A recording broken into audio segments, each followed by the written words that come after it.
मैं कई बार लोगों को देखता हूं कि he is very competent enough कि वो करोड़ रुपए 1 घंटे में कमा सकता है, लेकिन जैसे ही वो कोई भी बीमारी आती है तो वह मात्र एक पैसिव पेशेंट की तरह काम करता है। ये काम डॉक्टर का है, बिल्कुल ये काम डॉक्टर का है।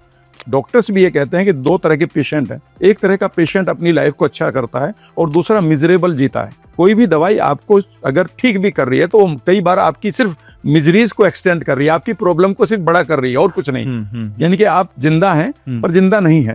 लेकिन उसमें एक आदमी होता है दूसरा। तो यहाँ पर active patient and versus passive patient. मान लेते मुझे इमरजेंसी आई, मैं डॉक्टर के पास गया, मैंने इमरजेंसी को हैंडल कर लिया, डॉक्टर ने मुझे ठीक करके भेज दिया। अब यहाँ तक मेरा पैसिवनेस ठीक थी कि भाई मैंने उसको सौंप दिया, करेक्ट। लेकिन मुझे ये पता होना चाहिए कि आखिर ये बीमारी मेरे माइंड और बॉडी ने आज ऐसा क्यों डिसीजन लिया है कि ये मुझे बीमार कर रहा है, अब तक क्यों नहीं करा। मैं एक आदमी को देखने गया था ना दुबई में, उसने कहा 35 साल तक मेरा 6x6 का विजन था और 36वें साल में मेरी बॉडी ने मुझे और मेरे माइंड ने पूरी तरह से अंधा कर दिया, मुझे कुछ भी दिखाई नहीं देता। Why your mind and body has taken this decision, जबकि आपके पास पावर अब तक थी। अब तक आपके पास सारी पावर है कि आप पैसा कमा लें, आपके पास पावर है कि आप अपने घर को चला रहे हैं। अचानक आज आपने डिसीजन क्यों लिया कि मैं तो नहीं अपना काम कर रहा हूँ और मैं तो सबसे अलग होऊंगा और मैं तो इस घर को तबाह करूंगा। It mean something has gone wrong ना।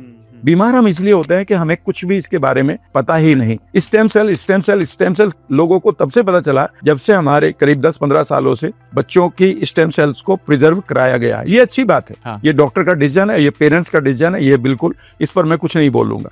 लेकिन मैं ये कह रहा हूं कि आपकी बॉडी के अंदर पूरी की पूरी संभावनाएं हैं और ये एक जगह नहीं, बहुत जगह आपने पढ़ा है कि लोगों ने अपनी पॉजिटिव थिंकिंग से नए प्रकार की सोच डेवलप करके, नए लाइफस्टाइल्स को गेन करके अपने आपको उन बीमारियों को हील कर लिया जिनको ये कहा गया है कि ये कभी ठीक नहीं हो सकती।